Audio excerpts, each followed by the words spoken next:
నీ పేరు జీవ గ్రంథంలో ఉండి కొట్టేయకుండా ఉందా చూసుకుంటున్నావా? ఎందుకంటే యేసు ప్రభువు చెప్పాడు, డోంట్ బి డిసీవ్డ్. ఈరోజు చాలా మంది అంటారు once saved for ever saved. రాసిన ప్రభువు అంటున్నాడు పేరు కొట్టేయకుండా చూసుకో అంటున్నాడు. పేరు కొట్టేయకుండా చూసుకో, తుడిచివేయకుండా చూసుకో అంటే తుడిచివేయబడతానికి అవకాశం ఉంది. నీకు అనుగ్రహించబడిన రక్షణని భయముతో, జాగ్రత్తతో. You see, I would always think like this: marriage and divorce.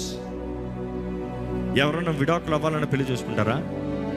కొంతమంది ఉంటారు పేరుకు చేసుకునే వాళ్ళు, స్వార్థానికి చేసుకునేవారు, సొసైటీ మేనేజ్మెంట్ కొరకు చేసుకునేవాళ్ళు. ఏదో విడాకులు చేసుకుంటే నాకు ఇది అయిపోతుంది, పెళ్లి చేసుకుంటే ఇది వచ్చేస్తుంది.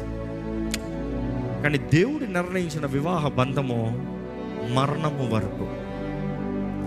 మరణము వరకు. సో మరణము వరకు అనేటప్పుడు క్రీస్తు సంఘము కూడా మరణము వరకు.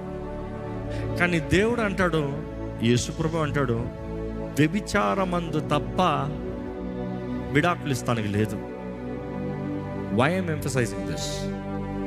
దేవుడితో వివాహం అవుతుంది, కానీ దేవుడు అదే రూల్ పెడుతున్నాడు.